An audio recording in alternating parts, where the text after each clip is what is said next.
दलितों की राजधानी कही जाने वाली आगरा में बसपा सुप्रीमो मायावती की जनसभा। आगरा के कोठी मीना बाजार में जमकर बरसी मायावती। केंद्र सरकार से लेकर प्रदेश सरकार को जानकर कोसा। भाजपा और कांग्रेस की सरकारें जनता विरोधी। भाजपा सरकार में भ्रष्टाचार, बेरोजगारी और महंगाई चरम पर। 10 साल में महंगाई ने तोड़ा रिकॉर्ड। युवाओं को नहीं मिला रोजगार। दलितों के आरक्षण को भाजपा और कांग्रेस खत्म करने की कर रही कोशिश। केंद्र सरकार गुणवत्ताहीन राशन बांटकर जता रही एहसान। सरकार अपने घर से नहीं लाई पैसा, जनता के टैक्स से आए धन से बांटा जा रहा राशन। भाजपा नेता कंधे पर थैला टांगकर भाजपा नेता जनता से राशन को मोदी का बता रहे कर्ज। सपा नेता भाजपा और कांग्रेस ने प्रमोशन में दलितों के आरक्षण को नहीं होने दिया लागू। भाजपा और कांग्रेस ने सदन में प्रमोशन के आरक्षण का फाड़ दिया था बिल। जैसे बसपा सरकार ने सर्वजन हिताय सर्वजन सुखाय का दिया नारा, वही केंद्र में सरकार बनने पर होगा लागू। हमने दलितों के साथ अति पिछड़ा और सामान्य को भी बसपा से दिया टिकट। बसपा अपने दम पर लोकसभा चुनाव में जीत कर करेगी दर्ज। खाद्य सामग्री दी जा रही है तो उससे इनका स्थायी तौर पर भला होने वाला नहीं है। और आप लोगों को ये मालूम है कि जब यहाँ असेंबली का चुनाव हुआ तो असेंबली के चुनाव में भी और अब लोकसभा चुनाव में भी पूरे देश के अंदर तो जो सर्व समाज में से जो गरीब लोग हैं जिनको इन्होंने फ्री में थोड़ा राशन आदि दिया है, खाद्य सामग्री आदि दी है, तो उसके एवज में तो ये इन्होंने असेंबली के चुनाव में भी लोगों को गुमराह करने के लिए और अब लोकसभा चुनाव में भी तो बीजेपी और आरएसएस के लोग तो अपने कंधे पे थैला टांग कर तो गांव-गांव में घूम रहे हैं और क्या कह रहे हैं कि देखो श्री नरेंद्र मोदी जी ने तो आपको फ्री में राशन दिया है, तो आपके ऊपर मोदी जी का बहुत कर्ज है, तो आप कर्ज के रूप में तो आप ये जो कर्ज है तो इस चुनाव में आपको अदा करना है। वोट के रूप में बीजेपी को वोट देकर आपको ये कर्ज अपना अदा करना है।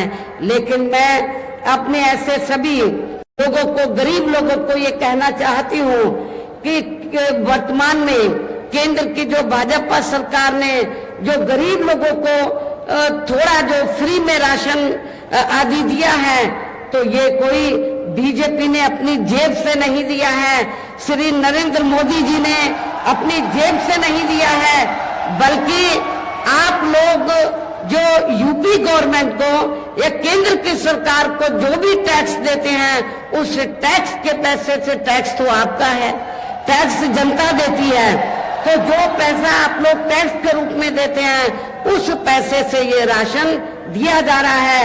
इसमें बीजेपी का कोई एहसान नहीं है और ना ही श्री नरेंद्र मोदी जी का इनका कोई एहसान नहीं है, कोई कर्ज नहीं है। आप लोगों का ये पैसा है, आप लोगों ने टैक्स के रूप में इसको दिया, तो इसलिए आप लोगों को ये नहीं सोचना है कि हमें आज माननीय भारतीय जनता पार्टी प्रत्याशियों के लिए अपील करने आ रही है आगरा की जनता से, जो कि दलितों की राजधानी है, अपने प्रत्याशी को जिताओ और बहन जी का हाथ मजबूत करो। फिर भी विकास कहीं रैली नहीं, रेला है, बहन जी का मेला है। देखो लाखों तादाद में आज भीड़ आई हुई है, बहन जी को सुनने वाले आए हैं, बहन जी को जानने वाले आए हैं। आज कोई विकास दिखाई नहीं देता है। आज बता दिया है पार्टी के लोगों कि ये होती है मोदी जी आए तो है पीछे खाली रहेंगे, पैर रखने की जगह नहीं है इस मैदान में। रैली नहीं, दोबारा कहता हूँ, रैली नहीं, रेला है, बहन जी का मेला है, बहुजनों का मेला है। जनता के अंदर इतना उत्साह है कि आप पूछिए मत। देखिए आती जा रही है भीड़, लोग आते जा रहे हैं और बहन जी के मेले से जुड़ते जा रहे हैं। दोनों पार्टियां SC ST OBC के आरक्षण के खिलाफ हैं। ये दोनों पार्टियां नहीं चाहती हैं SC ST OBC के वर्गों के लोगों को आरक्षण का पूरा लाभ मिले। साथ ही केंद्र व राज्यों में भी विरोधी पार्टियों की रही सरकारों में इन सभी वर्गों को प्राइवेट सेक्टर में आरक्षण दिए जाने की व्यवस्था किए बिना ही इनकी सरकारों के ज्यादातर सरकारी कार्य अब प्राइवेट सेक्टर के जरिए ही इनके बड़े बड़े पूंजीपतियों व धन्ना सेठों आदि को ही दिए जाने के कारण अब इनको पूरे देश में आरक्षण का बहुत कम ही लाभ मिल पा रहा है। इसी प्रकार इनका अन्य और मामलों में भी शोषण व उत्पीड़न आदि होना अभी तक भी बंद नहीं हुआ है। इसके साथ साथ मुस्लिम व अन्य धार्मिक अल्पसंख्यक समाज के लोगों की भी हालत हर स्तर पर या काफी ज्यादा खराब व दयनीय ही बनी हुई है। इतना ही नहीं बल्कि पिछले कुछ वर्षों से केंद्र व अधिकांश राज्यों में भी बीजेपी व आरएसएस की सरकारों के चलते हुए अब इनका विकास व उत्थान आदि होना भी काफी हद तक बंद सा हो गया है। आए दिन इन पर खासकर आए दिन मुस्लिम व अन्य धार्मिक अल्पसंख्यक समाज के लोगों पर खासकर हिंदुत्व की आड़ में हो रही जुल्म जाति भी यहाँ काफी ज्यादा चरम सीमा पर पहुंच चुकी है। इसके साथ साथ अपर कास्ट समाज में से विशेषकर गरीब लोगों की भी हालत हमें कोई खास अच्छी नजर नहीं आती है। कहने का तात्पर्य ये है कि चाहे वीकर सेक्शन के लोग हैं या माइनॉरिटी हैं, अपर कास्ट समाज के लोग हैं, ये सभी लोग हमें काफी दुखी व परेशान नजर आते हैं। हर मामले में व हर स्तर पर हमें काफी दुखी व परेशान नजर आते हैं। इनके गलत कृषि नीतियों के कारण किसान वर्ग भी आए दिन आंदोलित ही रहता है।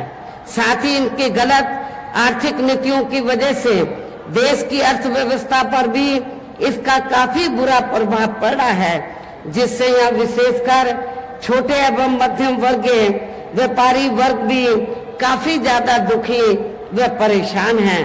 और अब केंद्र में पूर्व की रही सरकारों की तरह ही वर्तमान भाजपा सरकार में भी यहाँ पूरे देश में गरीबी, बेरोजगारी एवं महंगाई आदि भी लगातार काफी ज्यादा बढ़ रही है। देश में हर स्तर पर फैला भ्रष्टाचार भी अभी तक खत्म नहीं हुआ है। साथ ही अपने देश की सीमाएं भी अभी तक पूरे तौर से सुरक्षित नहीं है। ये भी बड़ी चिंता की बात है। ऐसे में अब आप लोगों को देश में हो रहे लोकसभा आम चुनाव में बीजेपी, आप लोगों को आम चुनाव में कांग्रेस, बीजेपी व इनके सहयोगी पार्टियों को भी केंद्र की सत्ता में आने से जरूर रोकना है। जिनकी गलत नीतियों व गलत कार्य प्रणाली आदि को आप लोग काफी हद तक आजमा भी चुके हैं। ऐसी स्थिति में अब ये विरोधी पार्टियां इस चुनाव में भी किस्म किस्म के साम, दाम, दंड भेद आदि अनेकों हथकंडे इस्तेमाल करके केंद्र की सत्ता में आने की भी पूरी कोशिश में लगे हैं, जिनसे अपनी पार्टी के लोगों को हर स्तर पर काफी ज्यादा सावधान रहना है। और इस मामले में विरोधी पार्टियां अपने अपने पक्ष में हवा बनाने के लिए खासकर मीडिया, ओपिनियन पोल व सर्वे आदि का जो बड़े पैमाने पर इस्तेमाल कर रही हैं, तो उससे भी अपनी पार्टी के लोगों को बिल्कुल भी गुमराह नहीं होना है। इसके साथ ही विरोधी पार्टियों के विभिन्न रूपों में जारी किए गए इनके हवाई व प्रलोभन भरे चुनावी घोषणा पत्रों एवं वायदों आदि के बहकावे में भी अपने